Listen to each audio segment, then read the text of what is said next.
Okay, now can all of you hear me because there has been some voice disruption? Kim, Kabu, Sarah, and Alisa, can all of you hear me? Because the session started at 9:40. So since like 9:40 you are not hearing me? Since last the 14 minutes you're not hearing me? Should I resume from where I resumed right after the break, or should I continue from where I was?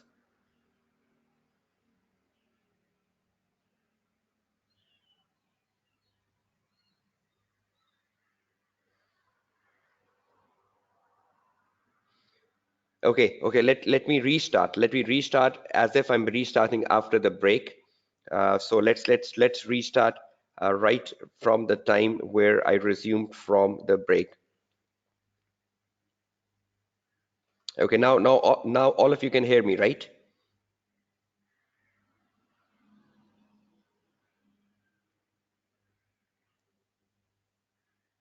Okay, that's perfect. Okay, now let's resume from where we resumed after the break. Now, right after the break, we started on with the syllabus area, which is corporate governance, which is the first syllabus area, which is in my domain. And within the corporate governance, we have 6 syllabus areas. The corporate governance consists of agency. The corporate governance consists of stakeholder analysis. The corporate governance consists of governance scope and approaches. The corporate governance consists of reporting to stakeholders, board of directors, and public sector governance. So these are 6 areas which are the breakdown of governance as per the syllabus guide issued by the ACCA examining team. Now, I'll be picking up each of these areas within corporate governance to give you a better insight of what they are basically.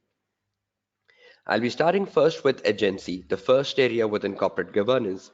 But before starting on with agency, I would like to give you an holistic view of what basically corporate governance is, because it will be a bit unfair that I directly start on with agency without now telling you what corporate governance is. I want to make your mindset very clear about corporate governance, which will really help you to understand the 6 syllabus areas. So let's start on with an holistic view of what corporate governance is. Now, when we look at the corporate governance,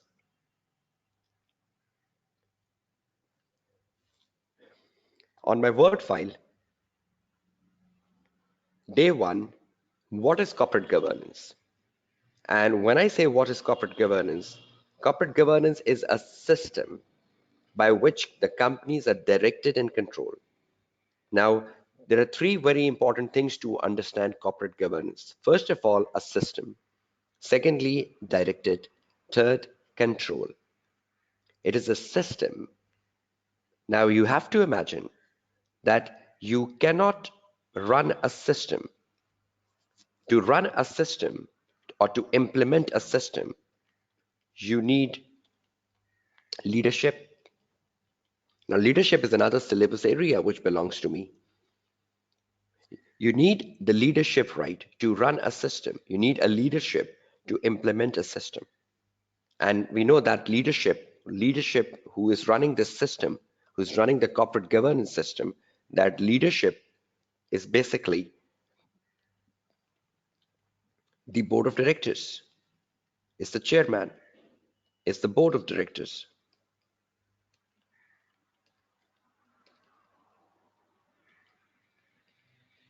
To run the system, to implement the system, we need the leadership, we need the chairman, we need the board of directors. So it is a system. We need the non-executive directors. They are fundamental, right? They're fundamental leadership. They're fundamental leadership of corporate governance. A governance cannot be run without a chair.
Okay, the audio has recovered again.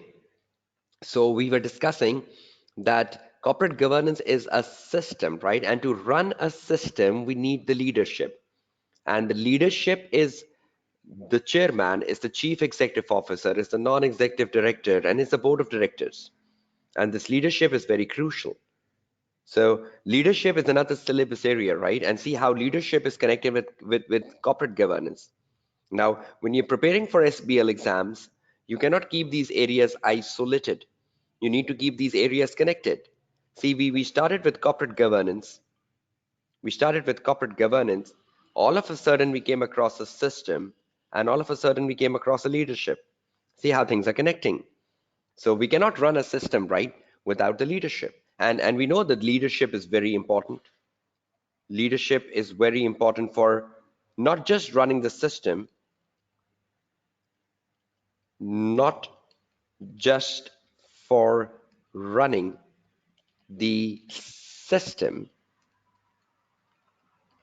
or not just for implementing the system, that they're more important, not just for running the system and implementing the system, rather plays a crucial part in organizational culture. Now, culture is a part with Mr. Ijaz Khan will take in his syllabus area, but try to understand the leadership. Can without a leadership we run a system? It's impossible, right? Without a leadership, we run the system, we implement the system, we set up a culture. So see how crucial the leadership is. They run the system, they implement the system, they play a crucial part in the organizational culture. The culture is yet another syllabus area. So we're just exploring the system, and you've connected two syllabus areas here. System was connected with leadership. System was connected with culture. So the leadership is playing a very crucial part in terms of corporate governance. So it is a system, right, by which the companies are directed, by which the companies are directed. Which companies?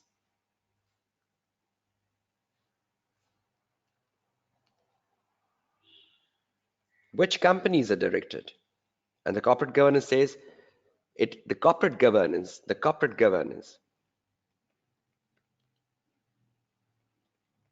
is mandatory on all listed companies. Which companies? Corporate governance is mandatory on all listed companies, and all listed companies are known as outsider system. Please remember this jargon for the future classes.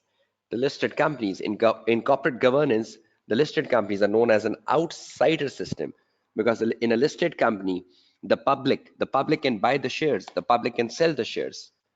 So there is an interaction of an outsider system with a listed company. There is an interaction of the public. So the public can buy the shares at the stock market, the public can sell shares at the stock market. So these listed companies are at the stock market, and the stock market is an investment avenue for people to invest. So which companies? The companies listed. Corporate governance is mandatory on all listed companies. Secondly, which companies? Corporate governance is voluntary.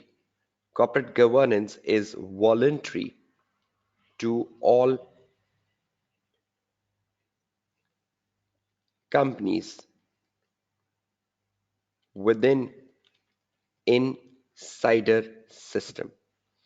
Corporate governance is voluntary to all companies who are within the insider system. Which insider systems? The one who does not trade at the stock market. The company which trade at the stock market is an outsider system. Please be very clear on the definition.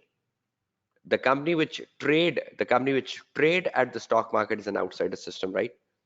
The company which does not trade at the stock market is an insider system. It is voluntary for all companies within the insider system, which includes the family businesses, which includes the public sector organizations, which includes the private companies, which includes the NGOs, etc. But if a family business becomes listed, if a family business becomes listed, there are so many family businesses in the world which are listed, then that is an outsider system. The moment your share starts to get traded, the moment your share starts to get traded at the stock market, you become an outsider system. But if a family business has no trading at the stock market, then it is an insider system. Public sector organizations, the one which are run by the government. So the public sector organization is an insider system because the ownership of that system is with the government. And there are so many companies in the developing countries, the public sector companies, which have taken listings. If a public sector company takes a listing even, then it becomes an outsider system. But if the public sector company has no listings, it will still remain an insider system. So please, outsider and insider has nothing to do with public, right? Outsider and insider has to do with the share trading. So if your share is being traded, you are an outsider company. As simple as that. And if your shares are not traded, you are an insider company. So family businesses, NGOs, the private companies, the public sector organizations, they do fall under the insider system. So corporate governance is voluntary on these companies. So we got to know the system, who is responsible for system. We got to know the companies, on which companies the corporate governance is mandatory and on which companies the corporate governance is voluntary. And please remember these very important jargons I used here: insider system, because this is part of your syllabus, and outsider system, which is part of your syllabus. So be realistic to that. Okay, then next.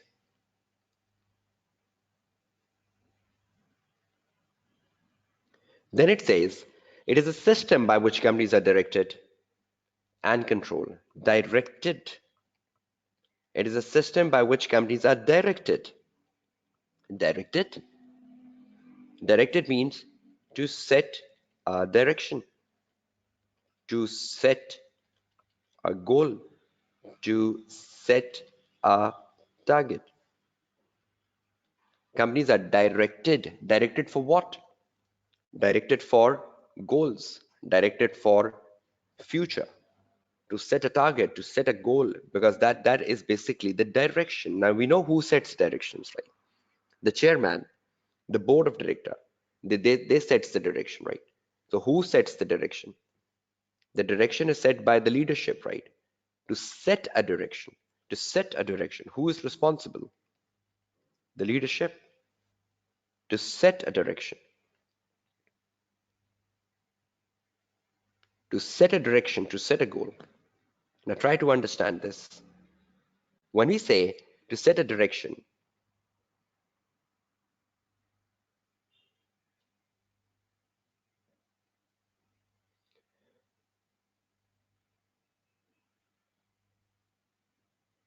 see the three levels here.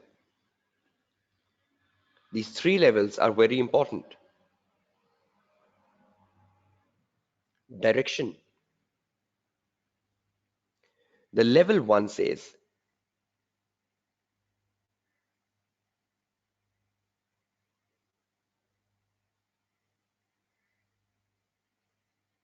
where we are. So when the directors, when the chairman have a board meeting, and in the board meeting they says where we are, that is the present 2018, September 2018, where we are. And then they have to set the direction, where we want to be, where we want to be, where we want to be. That is your direction. That is your direction. Where we are is the present, right? Where we are is the present. And where we want to be is the future. And then something very important is here to here. The very important thing is how to get there.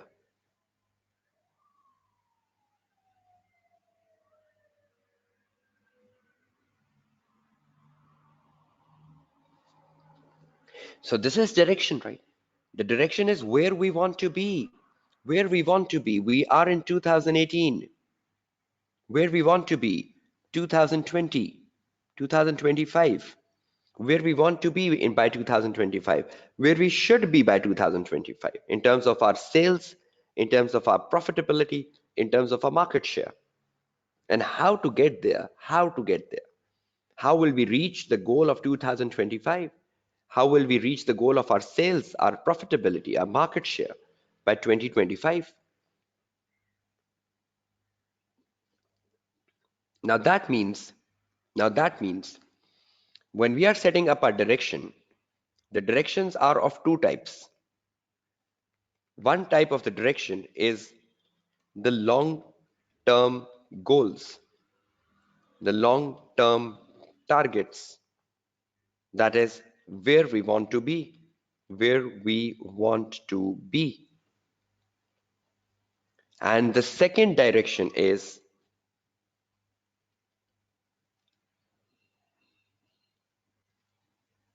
and the second direction is how to get there, which is basically known as the strategies to achieve the targets. I hope all of you have a clear mindset on a goal and a strategy. The goal is the target which has been set. Now, how to achieve the goal is your strategies. How to get there, strategies to achieve the goal. Now, see, both of them are important. Your strategies are important,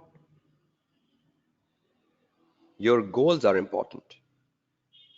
Both of them are important, right? So, is it very, very important for the leadership to make goals and strategies? Because if you only set the goal but you don't have a realistic strategy, you will suffer. So your goal has to be realistic. And then to achieve the goal, you should have realistic strategies. So these are two very important parameters, right? How we are directed. So we need goals. Can we say direction is equal to goals plus the strategies? Both of them are important. Setting a realistic goal and setting a realistic strategy. How many times it happens in the corporate world that the goal is very good, but the strategies are so bad to achieve them? So both, there has to be a coordination. There has to be a coordination between both. So a right goal with a right strategy will be success for a business, right? A right goal with a bad strategy is a failure to the business. And how many corporate businesses have failed in the last 10 years, in the last 15 years, just because they didn't had a good strategy, or their competitor had a better strategy than the main company. How many times the competitor gives you a tough time because the competitor has a better strategy than you? So are all of you realizing the importance of goals, where we want to be, and the importance of the strategies? How much time we spend on making our marketing strategies? How much time we spend our time making the sales strategies, the human resource strategies? In every day in the organization, the time is consumed on execution of strategies, making of strategies. So are you understanding the importance of the leadership here? How important the leadership is? Executions, setting the goals, setting the strategies.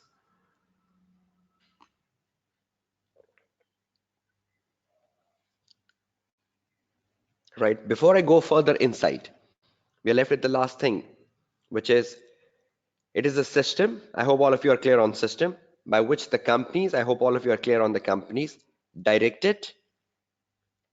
And the last now is controlled.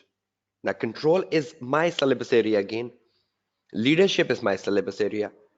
Governance is my syllabus area. And control is my syllabus area. Organizational control and audit. Now, you know how important controls is for a business, how it is controlled. Now, when you look at controlled,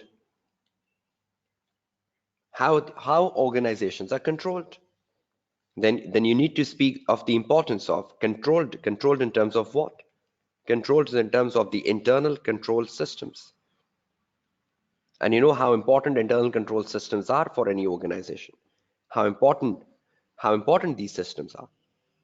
Because these internal control systems have many benefits. But again, it needs a culture. If there is a strong culture, you have good controls. If you have a weak culture, you will have weak controls. Internal control systems. What are internal control systems? Your policies, your standard operating procedures, your standard operating procedures. Every company have policies, right? Every company have SOPs, standard operating procedures. These are internal control systems. Then what is control? Your internal audit department.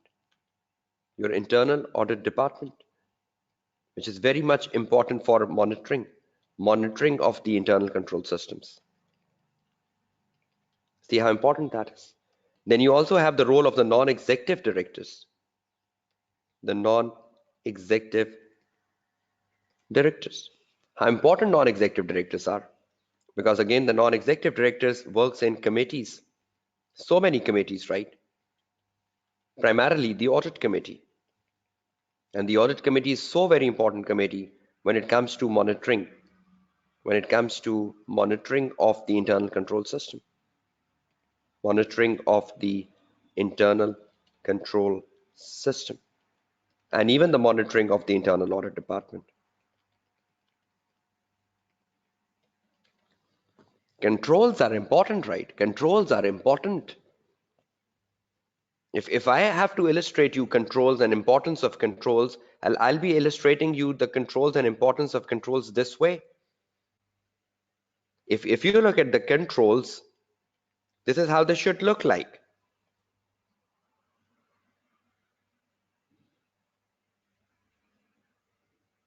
The inner circle,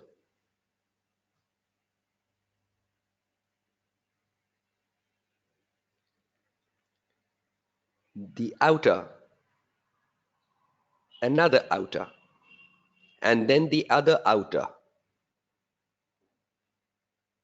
I think I'm not very good at drawings, right? But these are 4 circles here. Within the first circle is the company. And the company is surrounded by 3 layers.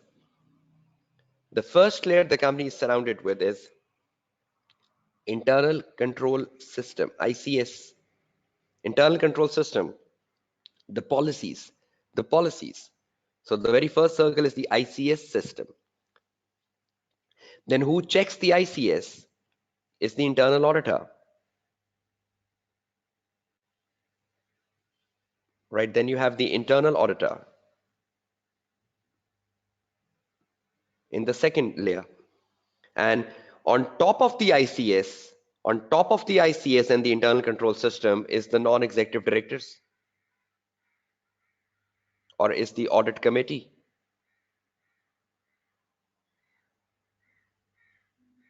Is the audit committee.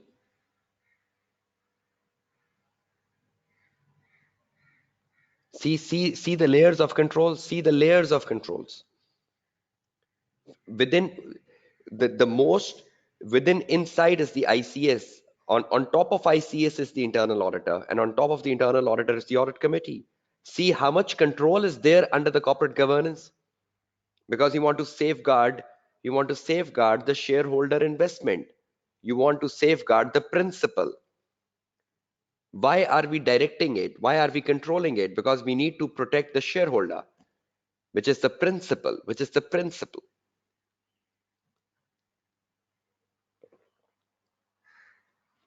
Okay, let's recap. Controls. Now can we say controls number 1, number one controls is equal to ICS plus the internal audit department plus the audit committee. That becomes the controls. And please remember, the audit committee is the custodian. Audit committee is the custodian of the overall internal control systems. Overall internal control systems. So who has the oversight? The audit committee has the oversight of the ICS.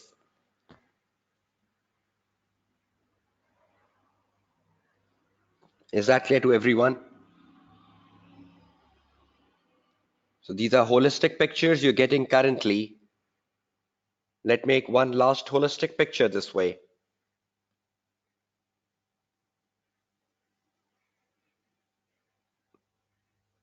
If I say there is an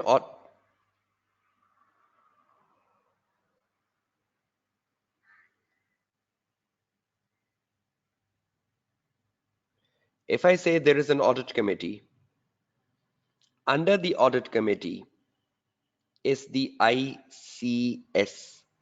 Under the audit committee is the ICS, and the ICS comprise of two things.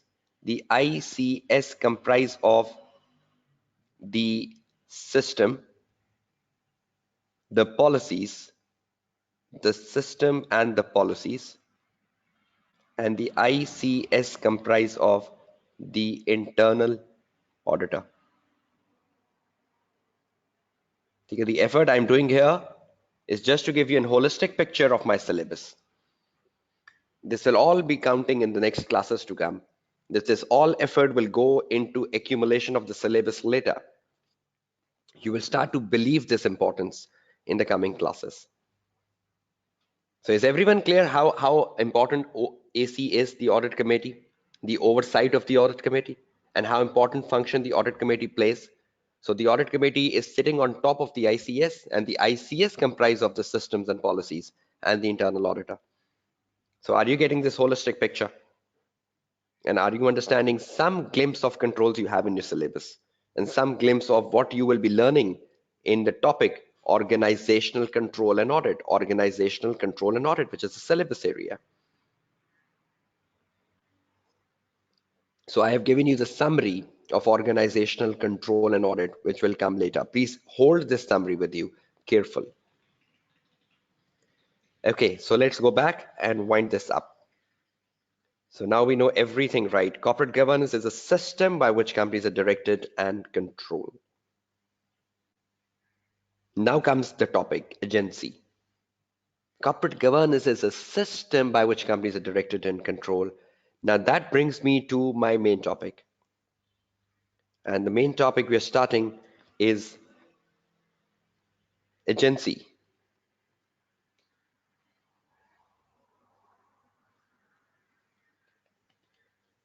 So agency becomes the first topic within corporate governance.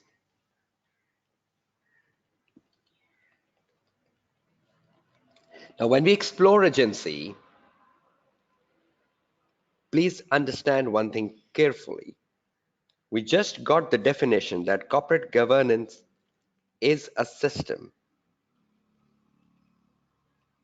by which companies are directed and controlled. Now, I'll change the context. I've given you the breakdown of system, companies, direction, control. Now, see how I changed this line to agency. Is a system by which companies are directed and controlled.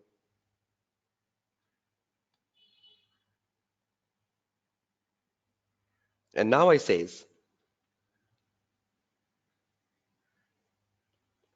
it is a system which is run by the agents on behalf of their principal.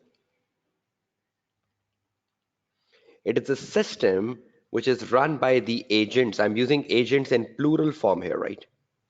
On behalf of their principal. It is a system. Which system? You just understand that system above, right? Now I'm saying the system is run by the agents on behalf of the principals. Who are the agents of the system? The agents of these systems are the directors, the chairman, the, the CEO, the non-executive directors, the external auditor, the internal auditors. They're all agents, right? They're all agents of the principal. Some of them, some of these agents are responsible for direction. Some of these agents are responsible for control. These are agents, right? The principal incurs the cost of all these agents. The cost of all these agents are deducted from the operating expenses. The fees, the fees, the fees, the salaries, the wages you give them to your agents are deducted from the operating expenses, right? That means it is deducted from the principal profit. So agents, there are so many agents, right? You just came across. Now, some of the agents are responsible for direction, and some of the agents are responsible for direction, and some and control. The agents are responsible for direction and control, right? The agents are responsible for direction, where we are, where we want to be. They're responsible for directions. They're responsible for setting goals. They're responsible for setting the strategies. And they're responsible for controls. They're responsible for check and balance. Check and balance. They're responsible for monitoring. Why? Why? Because at the end of the day, there is a principle. And what does the principal wish? What does the principal wish? The principal wish maximize the wealth, maximization of wealth.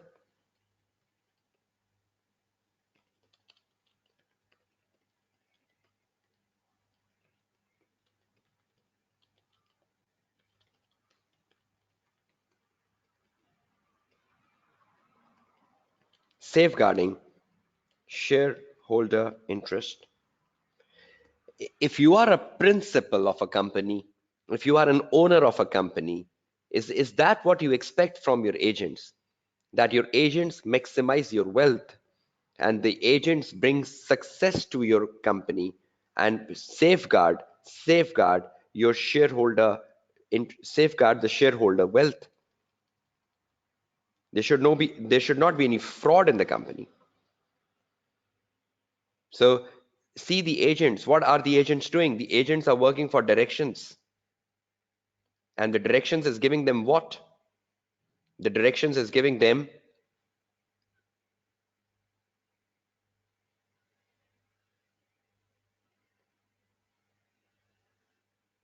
the directions are giving them what?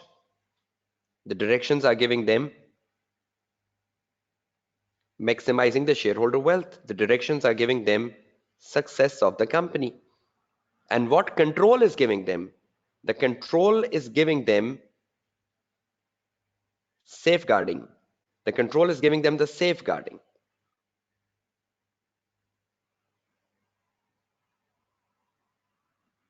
Is that clear to everyone?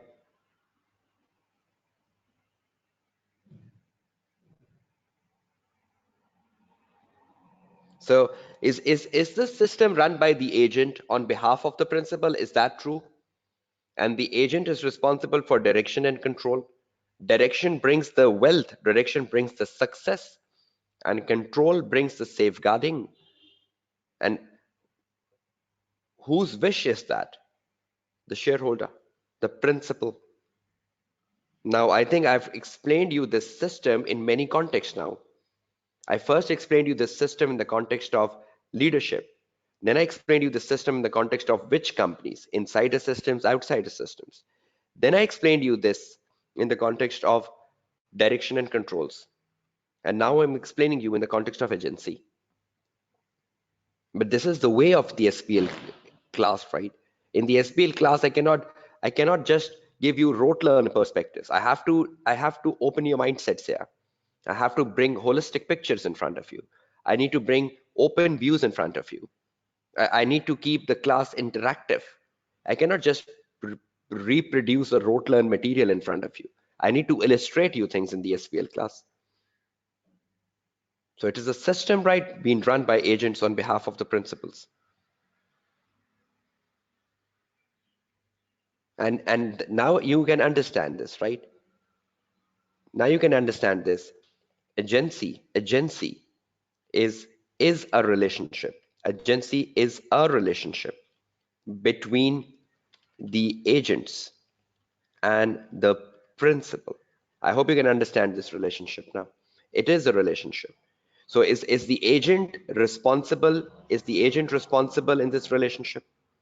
It is a relationship between the agents and the principal, whereby the agent whereby the agent is responsible to work in the best interest of the principal, the shareholders. Is that a true statement? And have you seen the demonstration of that?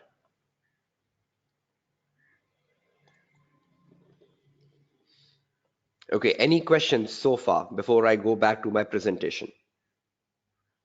Any questions pertaining to the last 45 minutes where we have resumed the topic known as corporate governance? Any confusions, any misunderstandings, any questions you want to raise so far, so forth, before I jump into the next discussion?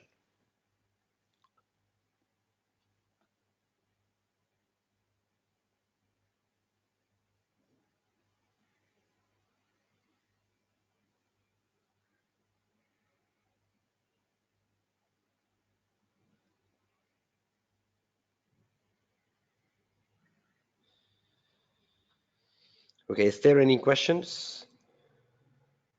At least you can respond with yes and no if you are not raising any questions. So I know you are in the classroom. A simple yes and no can help me out with execution of the lecture.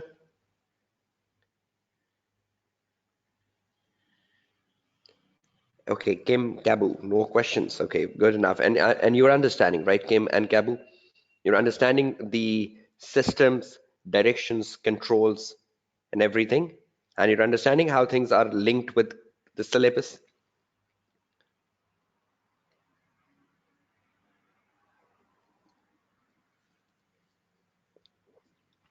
Okay, that's great. Okay, so then let's resume further. Okay, now all this exercise will now help me pace up things. I'm going back to my presentation, starting with agency. Now see how easy it would be for you to understand what agency is. In the context of the corporate governance, it is a relationship between the principal and the agent. I've explained that, right? Separation of the ownership of the company from its manager. In a listed company, this is the problem, right? In a listed company, the principal and the agents are two different persons. In a listed company, agency is a problem.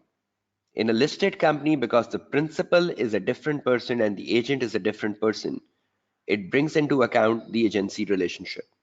In a family business, there is no agency relationship, because in a family business, the person who is the owner himself is the manager.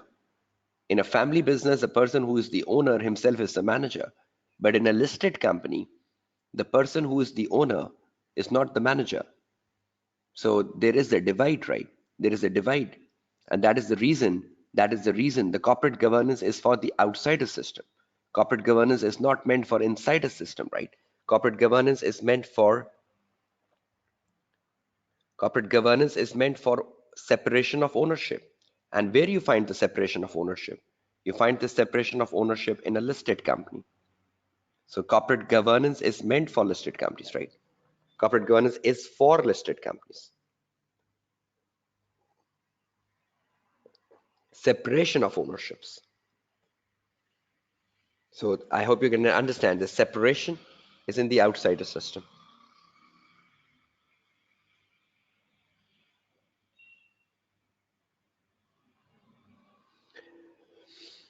And who is the agent? The agent here is the director. So directors have some responsibilities, right? And I've just justified the responsibilities. They are responsible for direction and control. Direction and control. And if the director fails to fulfill his responsibility, the director would be accountable. Accountable to whom? Accountable to the principal. So the director would be accountable to the principal. So very basic things, right? Very basic things. You must have read them in F1 paper and the F4 paper. Okay, next. Conflict of interest. There is a conflict of interest, right, between the shareholder and the director. The shareholder wants the returns and earnings, right? The shareholder wants profit after tax. The shareholder wants the returns and earnings. The director, the director wants the salary, rewards, perks, bonuses. There is a self-interest of a director, right? The director's self-interest is in the salary, rewards, perks, and bonuses. The shareholder's interest is in the return because he's the owner. He has invested in the company. So ultimately, he needs return on his investment, return on his investment. Now, that means both of them have a conflicting interest. One has an interest of a salary, the other has an interest in the return. So corporate governance says there has to be an alignment of interest between the directors and the shareholders, between the directors and the shareholder. And two ways through which you can have an alignment of interest. One is a performance related pay. Link the pay of a director with performance because the performance is what the shareholder wants. So link the pay of the director with the performance. Link the pay of the director with the performance and give him share options. Give him share options. Give him a share option with like a 5-year vesting period. Give him a share option with like a 5-year vesting period. Because if you give him a share option with a 5-year vesting period and the director wants to exercise the share option after 5 years, he will demonstrate a good performance. He will like the share prices to go up, and the share prices going up is something good for the shareholder.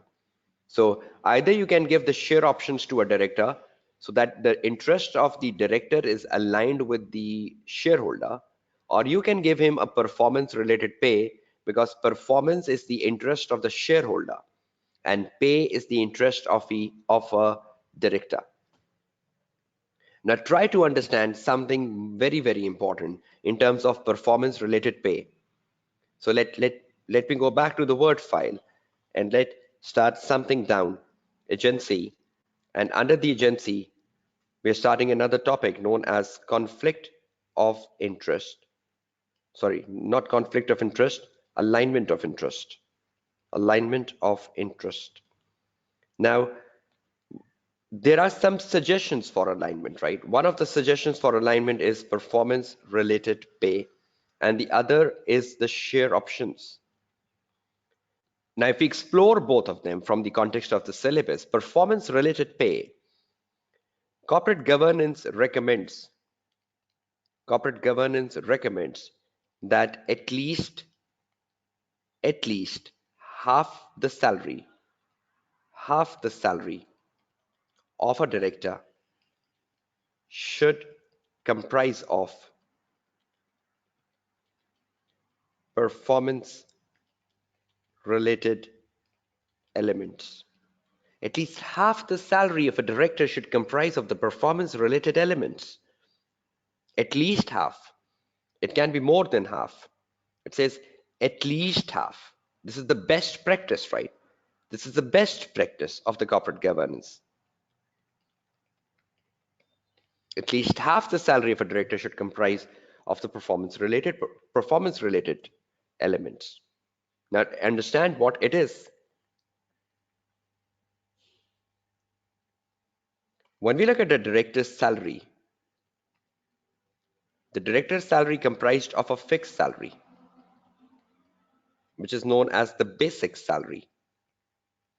And this salary has nothing to do with performance. This is without performance. This is your basic salary, right? Which was given to you on the basis of your competence and experience. So the fixed salary or the basic salary has no correlations with your performance, right? But then within your salary can be bonuses. The bonuses have to be linked with performance.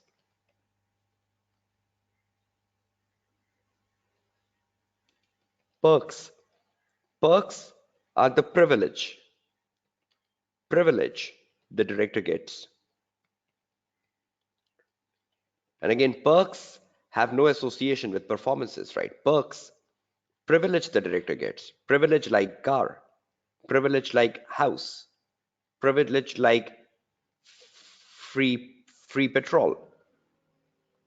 These are privileges, right? These are privileges the director gets. These are perks.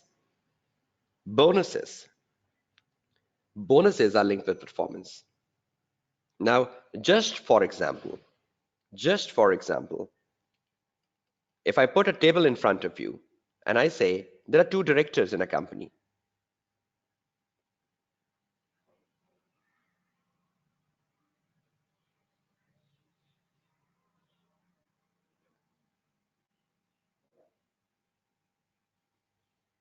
there are two directors in a company, director A, director B, and the fixed salary of a director A and the perks and the bonuses. If the fixed salary of a director, $1 million,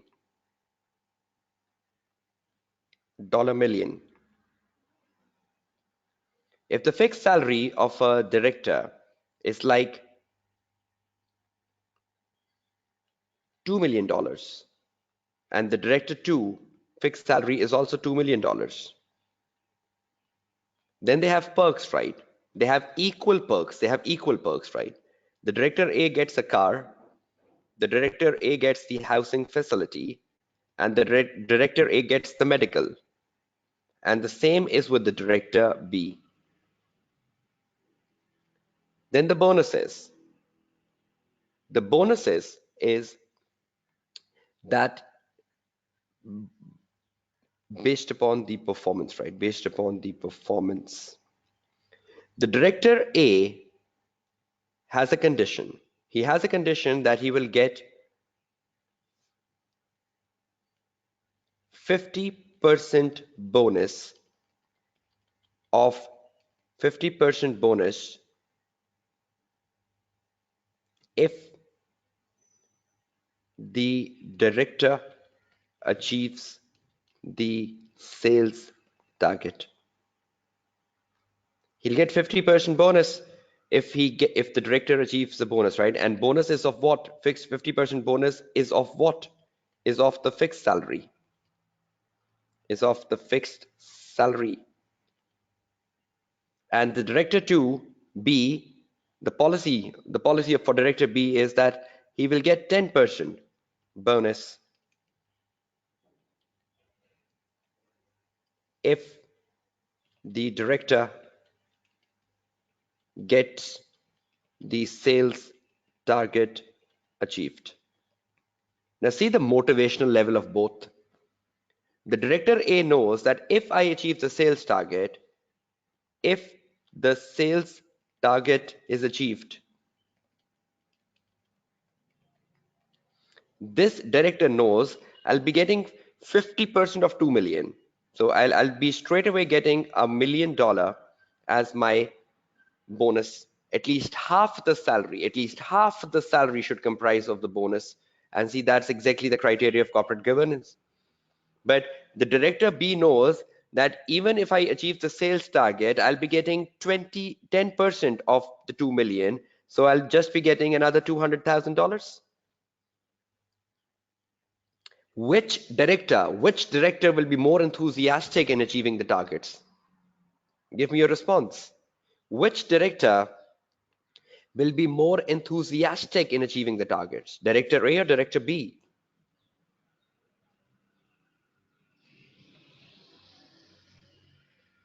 The Director A, right?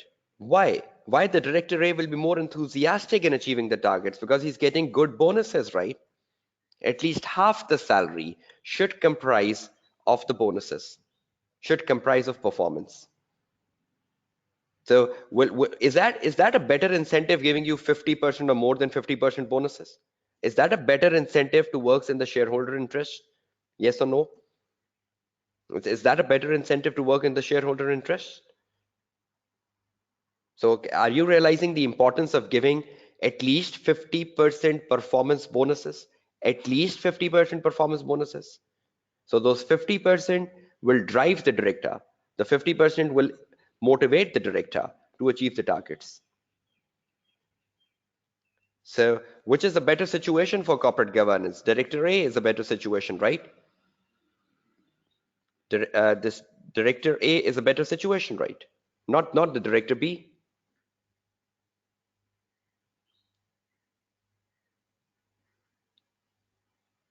Right? So I hope you're getting the element of performance related pay. At least half the salary of a director should comprise of performance related pay.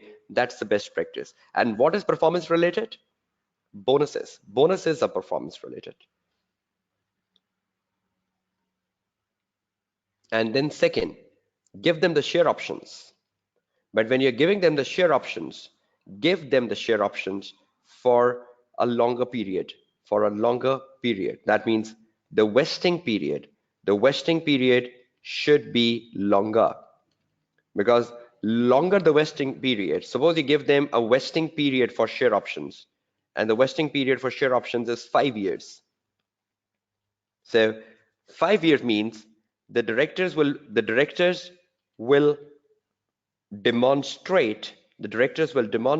high performances in 5 years for the share options to vest. So do they want the share options to vest after 5 years? They do, right? So for that, what they have to do? For that, they have to demonstrate the performance for 5 years. So the share options should have a long-term focus, right? You cannot give them short-term share options. You have to give them long-term share options. 3 years, 5 years, directors will demonstrate high performance in 3 years and 5 years for share options to vest. And what will they do? This will uh, this will help the share prices, to go up, which is the interest of the shareholder. So the shareholder would like that. So are you getting the knowledge of alignment of interest? So the director have an interest in a salary. It is better to align the salary with the shareholder interest. The shareholder wants the dividends. The shareholder wants the return on his investment. It is better to align the director interest with the shareholder interest, so that we have a win-win situation. If the shareholder is winning, the director is winning. And if there is an alignment of interest, it will bring very good results, right, towards the success of the business,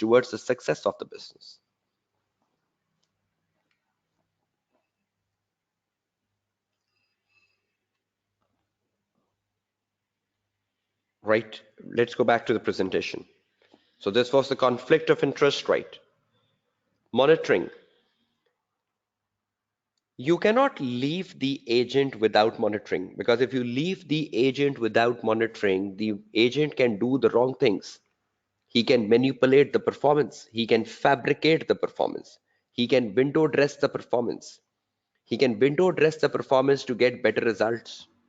You cannot leave the agent without controls, without check and balance, because you can imagine yourself, right? If we are without check and balance, if we are without invigilation, we can do wrong things. There should be a check and balance on us, right? So the steps to monitor the director. First of all, NEDs. NEDs should monitor the agent. Then annually there is an AGM, and all of you know how important AGM is. Once every year there is an AGM, and in the AGM, the shareholder interacts with the agents, the principal interacts with the agents, and if the principal wants to hold accountable the agent, they can hold they can hold agents accountable in the AGM. And there can be a one-to-one dialogue, there can be a one-to-one intervention. Let me explain you this. How basically to do the monitoring. And I hope all of you realize, right, how important monitoring is. You cannot leave the agent without monitoring. Can you? Can we leave the agent without monitoring? Yes or no? Can we leave the agent without monitoring?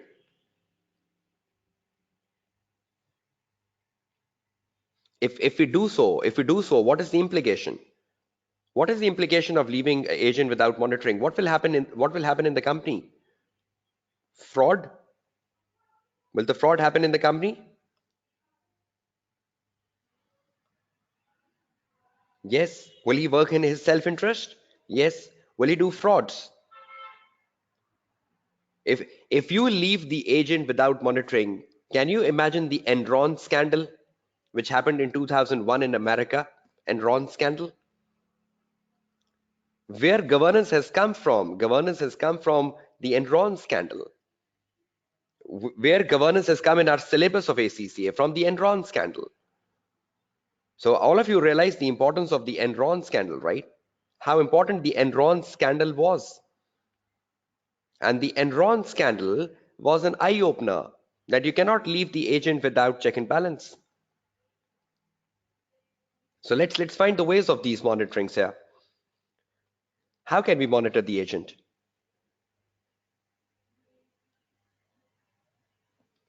Monitoring the agent.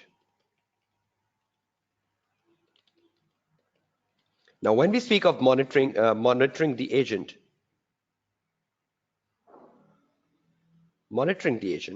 there are three ways to monitor the agent.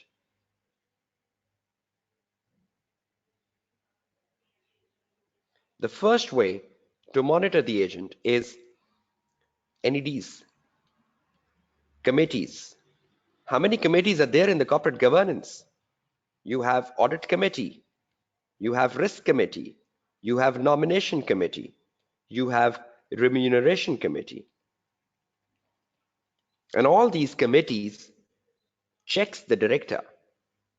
These committees will come in the later part of our syllabus. All four of them come in the later part of our syllabus. But all of you have a realization of these committees, right? And you know how important these committees are. So these committee keeps a check and balance on the agents. Who is the agent here? The directors. Then second, AGM. In the AGM, there is a dialogue. There is a dialogue between the shareholders and the directors. And the shareholders can make directors accountable at the AGM. They can reappoint them, or can remove them. We know directors are reappointed each year. So the shareholder can reappoint them each year, or the shareholder can remove them each year if they're not showing good performances. So once every year, the directors are subject to scrutiny. Once every year, the directors are subject to accountability. And then the more important one is a one-to-one dialogue. Who can have a one-to-one dialogue is very important. Now try to understand something very, very important here. One-to-one dialogue. Who is having a one-to-one dialogue? Number one, the institutional investor. such an important part of your syllabus in corporate governance, the institutional investor. All of you should know and realize the importance of an institutional investor. You should realize how important the institutional investor has become in the last 15, 20 years in the stock markets. We are not talking about an ordinary investor like me or like you who must have bought some shares of a company. We're talking about an institutional investor, and the corporate governance has given the power to the institutional investor that he can have a one-to-one meeting with the director, one-to-one meeting with the chairman, one-to-one meeting with the chief executive officer, one-to-one meeting with the non-executive director. The institutional investor is powerful. He has large shareholding, has large shareholding, and the large shareholding gives him the power. Is powerful, has a large shareholding. Now, you might ask me, who is an institutional investor who can intervene so specifically? And I hope all of you know who is an institutional investor. For example, the institutional investors are the mutual funds, the pension funds, the insurance companies, the banks, etc. The mutual funds, the pension funds, the insurance companies, the banks, they're all institutional investors. They invest in a large shareholding.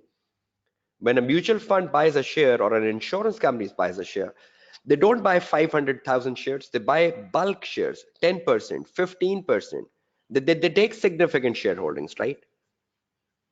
So who is an institutional investor? He's powerful. He has a large shareholding. And what power does he get? What power does he get? He gets the power of a direct intervention, of a direct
can have a one-to-one dialogue with the board of directors, can have a one-to-one dialogue with the chairman, can have a one-to-one dialogue with the non-executive directors, can have a one-to-one dialogue with the internal auditor, can have a one-to-one dialogue with the external auditor. See the power, can have a one-to-one dialogue with the CEO. So he can have an intervention. He can have an intervention wherever he wants to because he's so powerful. He's so concerned. He's so concerned about his investment in the company. So are you understanding these interventions? The interventions can be the committees. The committees can intervene and monitor the directors. Then the AGM, right? The AGM itself can be a subject matter of accountability, monitoring. And then a more important monitoring is a one-to-one dialogue, which is very, very important. So can we leave the agent without monitoring? Not at all. There has to be monitoring. There has to be good amount of monitoring.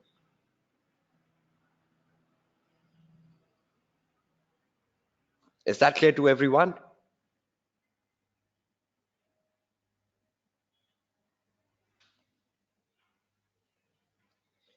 Okay, now last thing. There has been an article uh, on the subject matter we are going through, and the name of the article is Organizing Transactions. You can see that on the top of my screen on the right hand side. You will go to the website. The link has been shared with you in the WhatsApp group. Let me show you the website. This is the website which contains articles of Strategic Business Leader right in front of you, the ACC website. So this is the link I have shared with you. Now, when you go to these technical articles of the Strategic Business Leader, you will go down and you will see many articles. The article 1, number 2, number 3, number 4, number 5, number 6, number 7, 8, 9, 10. You will see an article here, Organizing Transactions. Organizing Transactions.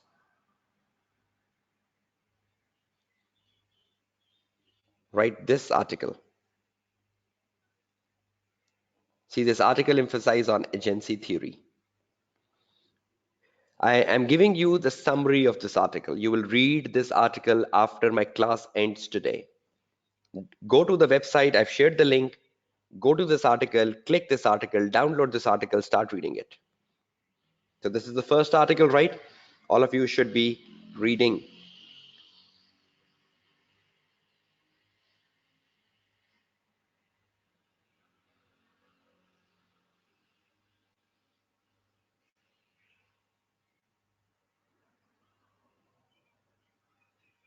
Okay, better thing I can do for you. Let's open this article, Organizing Transaction. Here it comes in front of the screen, Organizing Transactions. And you have to read this, right? I'm taking the link, Organizing Transactions. And I am directly putting on your SBL group here. So you have to read this article, right? Organizing Transactions. I cannot do more simple things for you, right? So I'm giving you the access to this article so that you just click, reach it, download it, and start reading it. Okay, let's see what are the key extracts of Organizing Transactions, which has been written. Number 1, transaction cost theory. This article focuses on a theory which is known as a transaction cost theory. We need to understand what a transaction cost theory is. Let's go back to the word file and understand what is a transaction cost theory in the context of the topic we are in currently. So let's understand what is a transaction cost theory.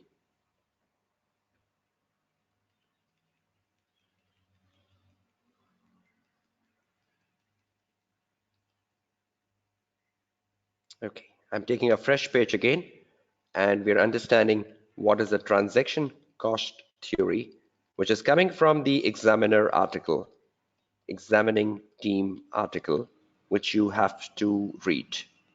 Okay, let's start understanding it.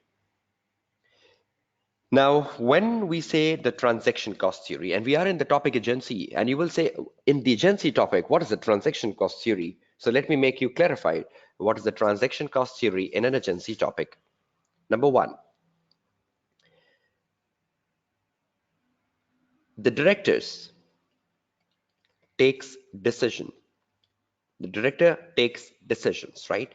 And who are directors? Agents.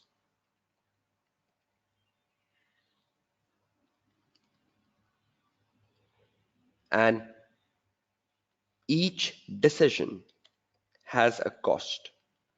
Director takes decisions and each decisions have a cost. For example,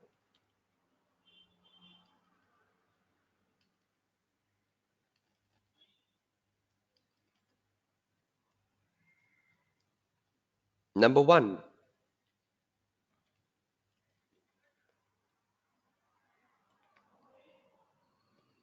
procurement decisions.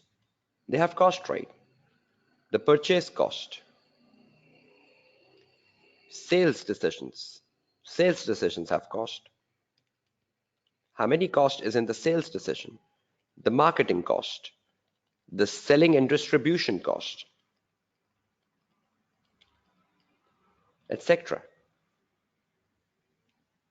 The HR decisions. How many cost is in the HR decision? Recruitment cost, salaries, salary, training cost. Can you imagine how much cost is going down with each decision of a director? These decisions are important, right? They have to be taken. But with each decision, there is a cost. And that is a transaction cost theory, that it says with each decision of a director, there is a cost. So if a director takes a decision, there is a cost. If a director takes a decision of a capital expenditure decision,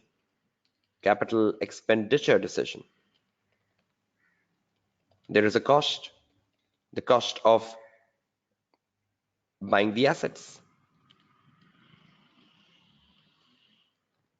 So this theory is not saying you cannot take decision. This theory is saying whenever you take a decision, there is a cost, which is very natural, right? But the theory says that the cost should the cost should be minimized with proper decision making. Organizing transaction. We should take decisions, right? But the cost should be minimized. That is the focus of this theory, right? The cost should be minimized with proper decision making. For example, if a director is taking a procurement decision,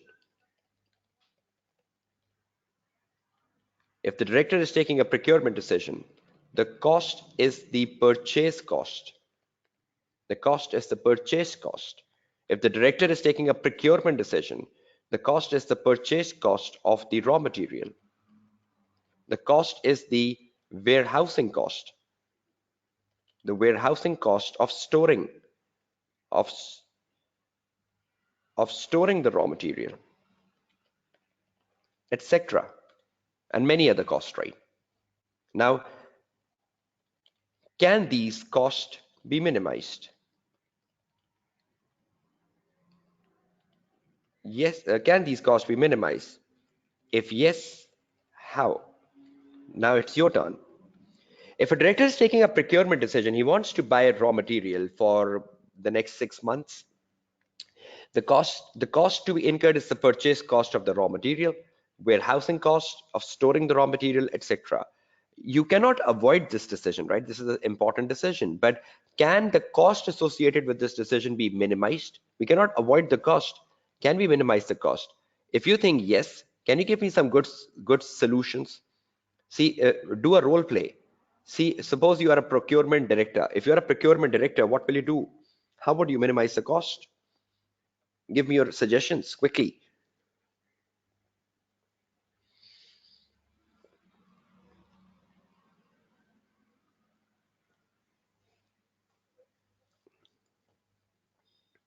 Who will give me the first suggestion of minimizing these costs? Start off your SBL paper. Become a decision maker. Become a strategic business leader.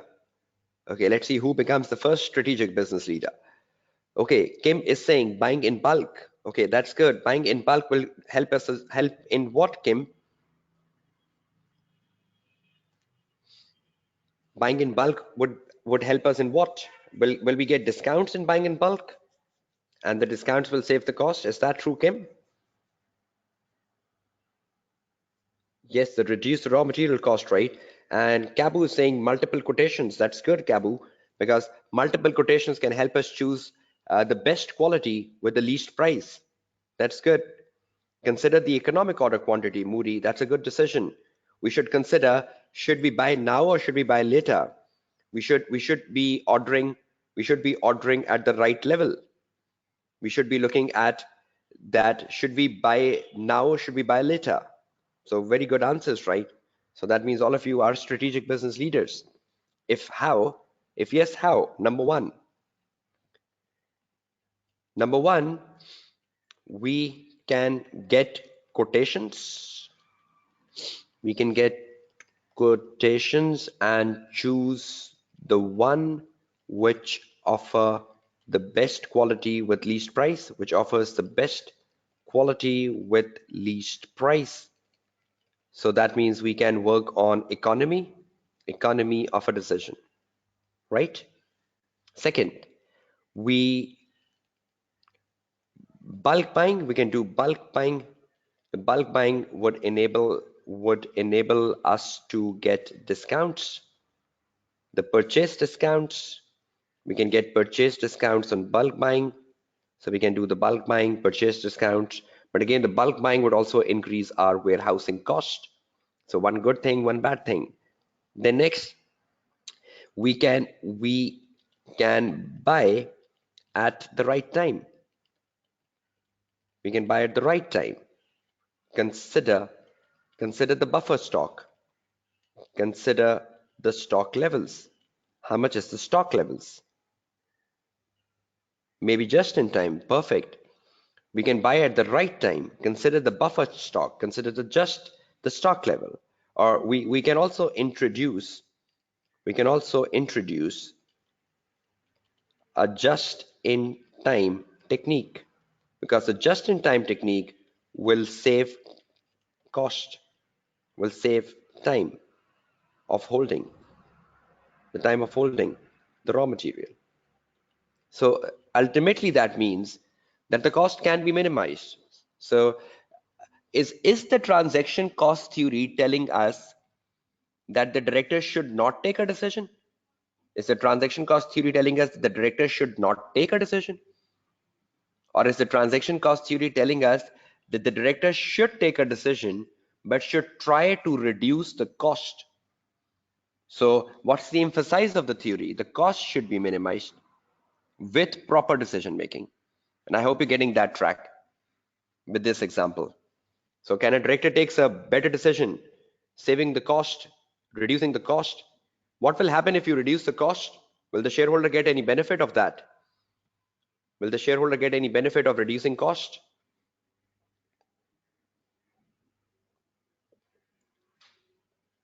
Yes, the shareholder profits will enhance, right? Because of the reduction in cost. So can you understand why the examiner has written an article organizing transaction with agency? Because if a director takes a good decision which reduces the cost, ultimately who will get benefit? The shareholder will get benefit. So transaction cost is the first thing. Now let's say take the second thing.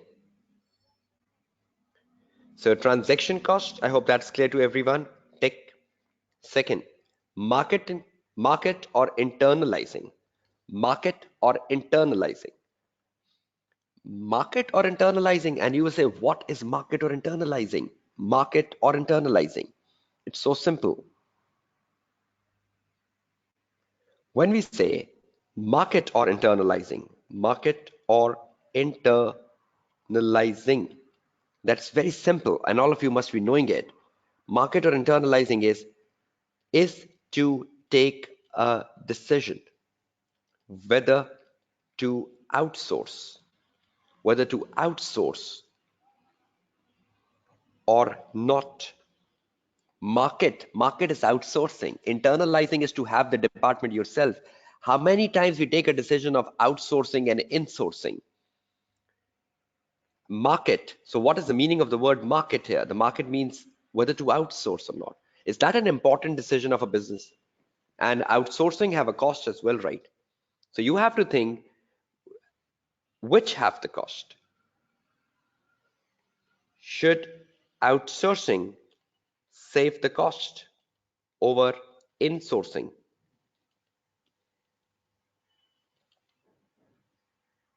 So the management has to take a decision. Should outsourcing save the cost over insourcing? Should I have my own department or should I outsource the department? Should I have my own internal audit department or should I outsource the internal audit department? So should we have an internal audit department or should we outsource the internal audit department? The management has to do what? The management has to do the cost analysis. The cost analysis with both decisions. Are you understanding what market here is? Market is to outsource. Internalizing is to have your own department, to have it in-house. Internalizing is in-house, right? Have it in-house. And market is outsourcing. Market or internalizing. So does it have a transaction cost, market or internalizing? Is that yes, is that no? Market or internalizing, do it has cost? If we have something in-house, then also have cost. If we have something to market, we have cost. So the directors have to do the cost benefit analysis and find out which one is better. So is that a very important decision of a director to outsource or to have in-house? Is that a very important decision of a director?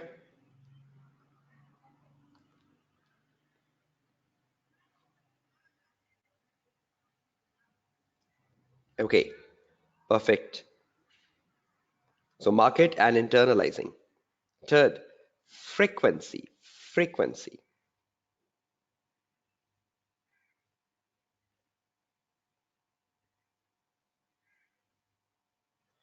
When we look at the frequency, frequency of what? Frequency of the transaction during the year. Now you imagine there are so many transactions which are so frequent during the year. For example, sales transactions. How frequent sales transactions are? They happen every day. Sales transactions, purchase transactions. Are they very frequent transactions? Salaries, salaries and wages. How frequent these transactions are, right? And see this transaction, asset held for sale. How frequent this transaction is. Or the acquisition of a company. Which one of them are more frequent transactions? Which one of them are more frequent transactions? Which happens on a more regular basis?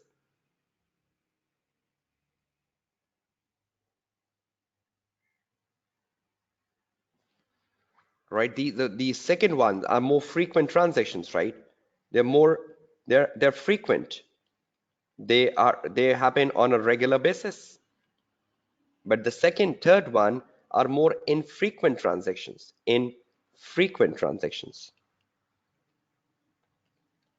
So can you believe that with the more frequent transactions, management will be used to taking good decisions?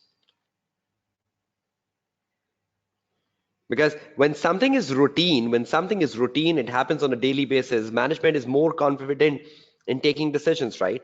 Management will be used to taking good decisions because of because of the routine nature of these transactions.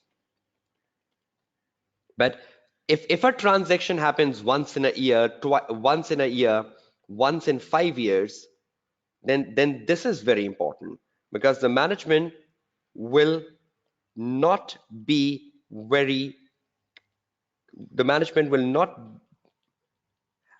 have much experience in these transactions due to in infrequency of these activities. So where the management has to be strong, something which happens on a daily basis, on a regular basis, management knows how to do it and they can save a lot of cost. But if something happens on an infrequent basis, first of all, the management don't have much experience of it. So should they be more careful with the number three, where they don't have experience, number three bullet? Management will not have much experience in these transactions due to the infrequency of these activities. And that means they should carefully consider the cost associated and should carefully consider reducing cost associated with these decisions. Is that true? Are you getting the point of frequency? Any issues with frequency? So some transactions are frequent, they happen daily, so management is so used to them. It is so natural for management. Some transaction happens after such a long time, so the management should be very careful for that and should take a better decision on that transactions, because there are high chances you might take a wrong decision on those transactions and might increase your cost. So the first point was transaction cost. The second point was market or internalizing. The third point is frequency, right? And this is where I'm stopping. Try time to recap. Today was the first online class for strategic business leader exams. In the first part of the class today, we had an orientation where we just had an analysis of what basically SBL is. And I did make very clear to all of you that the course is split apart between myself and Mr. Ijaz Khan. Secondly, we started today with corporate governance, and the very first topic we did in the corporate governance was an holistic view of corporate governance, followed by agency, and we was almost standing on the verge of completing agency. Now, I'll be sharing this Word file I used today shortly in like next 2 to 3 hours on the WhatsApp group, and then I'll be sharing the recording as and when it is available. Now, just a quick reminder, all of you on the WhatsApp group have to help each another. I'll be sharing the link of the recording as it is uploaded on the WhatsApp group. A lot of times student fails to find the link because there are so much messages on the WhatsApp group. So at times the student says, I cannot get the link. I cannot find the link. So please help your other friends on the WhatsApp group to find the link once it is posted. And secondly, I think after 24 hours maximum, you need to check your inbox, because um once the recording is uploaded on the webinar, I have ticked the box that the students will be updated by the webinar platform that the recording is now available and you can view the recording. So you can also make use of your email IDs. Check your emails so that you will be getting regular emails from webinar. You will be getting emails from webinar one day before the webinar starts, even 1 hour before the webinar starts. So please ensure that you're checking your inbox. And when the recording is available, you will get an email from webinar that the recording is available. And if anyone, there are some students who are good on IT and they can access things very easily. And there might be students on the group which are not so good on IT and struggle. So please help your other friends, telling them how to view the recording, how to access the recording. If one of you access it, tell the other one how to access them as well, because it's very difficult for me interacting with you 24/7, right? So I'll be sharing the recordings and the Word file over the day today. And we have the second class tomorrow, Saturday, from 11:45 to 12:45 p.m. Pakistan Standard Time. So I'll be interacting with you for the second class tomorrow. And then from Monday, Sir Rajaz will start his classes. Okay, I'll be waiting for your feedback for the first session of the SPL online classes for December 18 exam. I hope you had a wonderful time today in the live class, and I'll be seeing you tomorrow, and we'll be progressing with more interactions on this topic and the topics to come. I've already shared the links with you. Please ensure that you read through the links and keep in touch on with the SBL resources on ACCA website. I'll be waiting for your feedback on the WhatsApp group about the class today. And it's time to say you goodbye and Allah Hafiz, and time to sign off this session.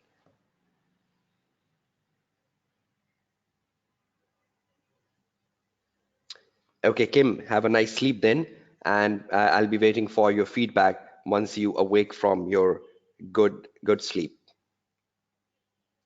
Yes, I can understand that these are the issues with these online classes at a global level, that in some countries it is morning, in some countries it's night, in some countries it might be midnight. So have a nice sleep, Kim. Thanks for being in the live class. And that's all we can have for today. It's time to say you goodbye. Have a nice day, all of you, or have a nice sleep, all of you, and I'll see you tomorrow.